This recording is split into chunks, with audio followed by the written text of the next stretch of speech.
This on tape. Exclusive. Yes. Dillinger Escape Plan exclusive. Ben is pregnant. Ladies and gentlemen of the metal community, I am with child. Do you know who the father is? The singer from Disturbed. I knew it was the singer from Disturbed. It was his pussy hook that got me. He calls it his pussy hook. And it's fertile. It got me. It reeled me right in. Guess I should give a proper introduction. Sam Hatch of the House of Zazz, here with Dillinger Escape Plan. Want to introduce yourselves? Sure. I'm Ben. And I'm Liam. So, the elephant in the room, how did you get through a little broken wrist injury a month ago and still make it out on this tour? This thing. It's called a ultrasound bone healing system. And it shoots ultrasound into my wrist and helps me heal. So it's like a portable physical therapy office. Kinda. I don't know if it works. It could be just a way to get money off the insurance company. But I think it's helped speed the process. I just did a lot of rehab and just worked on my hand for 2 months. That's it. Yeah. Walked around with a hammer. Seriously, Yeah. just like all day, just hammered. And I'd like play guitar with the hammer, just like Did a lot of hammer-ons. hammer-ons, basically. Don't do pull-offs. But yeah, it's not 100%, but considering how soon it's been since I heard it, it's pretty good. How long are your sets? Like an hour. Does it start hurting by the end? Yeah, I iced it after. It gets tight, So, you were just here a couple months ago, I saw, and you did some crazy parkour moves off the wall. Do you actually do any kind of practicing on the athleticism? No, that's why my back is killing me right now. I'm not actually a child. I just have a backache. I don't know if you should be performing like that when you're with child, but Probably not. I think there'll be a miscarriage. Yeah, just right on stage. Just that'd be a stage show. I tell you that much. Menstrual flow. Awesome. They have a miscarriage on the stage. It's disgusting. So everybody's... It's got nothing on them. Yeah. Take that, Eric Dropping E. that fucking breakdown with a baby just splattering all over the floor. It's like the girl in the front row buried in placenta. Oh, I just queef it out right all over. Oh, just baby everywhere. Chunks. Ben Weinman. Baby queefer. So everybody's been going on about the Golden Gods performance. That seemed like a bit of a weird, like at least watching it, like a lot of Hollywood Yeah. movers and shakers in the audience. Definitely. And was it weird, like pulling on a Dillinger performance for them, or did it just fuel you? It fueled us. I mean, it was one of those things where I think they asked us to do it because they needed a band to freak some people out. And they Yeah. did it. I think we did our job. It was a lot of old school Metallica fans from the Hollywood area from back in the day, where they're all probably older with kids now, and maybe forgot a little bit of the essence of what metal was supposed to be about, which is extremity and music that maybe your parents wouldn't necessarily like. You know? So I mean, that's what we're here to do, not just recreate something that's already been done. Well, I saw in the video the picture of like the kid like on top of his shoulder, and he's like the kid's just like looking like shocked. I thought that was wonderful. Yeah, that's exactly what it's supposed to be about. Showing some kid something they've never seen before.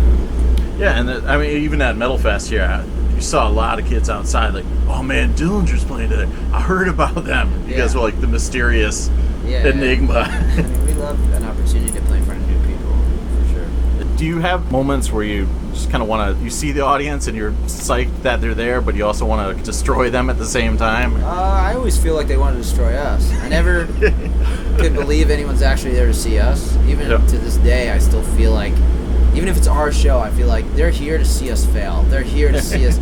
Like, I never feel like, I don't know. But maybe it's that kind of energy and that kind of attitude that keeps us fresh and keeps us on our toes. We never get lazy. I know, talking with Greg at, you guys were on Vans Warped Tour. I know what you were saying. There was a lot of just flack from the tour management and everything, from just the intensity and amps falling on roadies and stuff like that. Yeah, we always get trouble. On this tour, we've got a little list up there of the shows that we have to behave at. Giant It's only down to 2, but they actually wow, that's weird. They withhold our money. Made it this far. Yeah. They withhold our money until they decide that we behaved enough, and then they pay. It's like there's no other bands that have to deal with this crap. But that's kind of bizarre, yeah.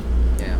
I mean, that's like one of the things is on the other side of the Randy Blythe incident, everything's got to be perfectly safe. But you guys like embrace non-safety. And I mean, do you ever get we're pretty worried? responsible people in general, but I mean, this band is not for that. This band is for free expression. Not for hurting people. We don't. Our brand is not for hurting people. It's not even for hurting ourselves, but it's for having an hour or whatever, however long our set is, out of the day to have complete, almost uncompromising free expression and really allow the music to just take us. Do you find that you have to warm up a lot for shows guitar-wise, or do you just go into it kind of raw? I mean, this is a tour that's just dudes warming up all day, just shredding. That's what I'm seeing. All they do is play, and I mean, we're kind of a band that, like, we take playing serious, but we also take living serious. We want our music to be, like, genuine. We want to go out there with something to say. So, I mean, we try and live as well. I mean, we walk around and do things, try to deal with our home life and, like, all kinds of stuff. And then that time on stage is an opportunity and privilege as opposed to just, like,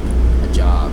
Yeah, you get to see the sights of Worcester, Massachusetts. It's great. There's so much to do around here. Yeah, like the Palladium. Mecca of, culture. It's a delight. It's a delight. It's a delight. Do you have a hard time balancing performance to the extreme and still nailing all your parts? I think that we kind of don't know how to do one without the other at this point. Yeah. And Kind of one and the same. it depends on the part. You know, there's certain things where, like, if I were watching, I would want to see this part nailed, and if I was watching, I'd want to see this part fucking, like, just balls out attitude. I feel like it, at least for me, I try to balance it out on some level. Yeah, do you ever that moment where you realize you're like, oh, I'm at that awesome part, but I ran out of energy? I don't feel like you ever run out of energy. You just have that reserve. I've definitely gotten points where I find myself, some shows are harder than others. I feel like I'm in slow motion a little bit. I'm like playing in a pool of water. Yeah, I feel like that's like It's other hot, things or reacting against us, though. I feel like that's like, I mean, some days you're sick, some days you're really genuinely exhausted, but other times it's like humidity, elevation, all these other things that are just like... Mentally, there's times when I feel myself going through the motions, and I get angry, and then I get back into real, like it's like maybe a moment of me being really just into it, and then I start to think about something at home, and I was like, wow, a minute just went by, and I didn't know it, and then I get angry at myself, and then I get back, and I lock right back in. So more stuff like that. I've seen bands from the 80s sling guitars around their shoulders, but I've seen you flying it on pretty much on your wrist. How do you master an art like that? I don't know, man. It's kind of like you just jump head first and hope you land on your feet. Don't kill yourself. That's really what this band's all about. Just jumping, just landing, and hope you land. In life, just go for it and see what happens. Type of thing. Take the Indiana Jones leap of faith. It's a lot of that. Jump and a net will appear. Yeah, exactly. Yeah. Do you have to do some serious equipment rehab after some of the more intense shows? Yeah, today one of my guitars wasn't working. Some wires came loose just from shaking the guitar so much. And one of my frets is actually like that. Oh, shit. And how I did that, I must have just... Wrench, yeah. I really don't know. It's literally bent the fret.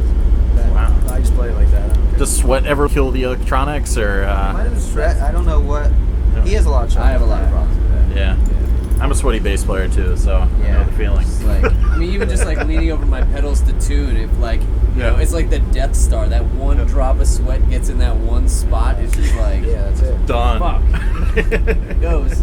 Well, thanks for hanging out, Susie T. Did you have any more questions? No, I'm all set. Thanks for hanging out with the House of Zazz.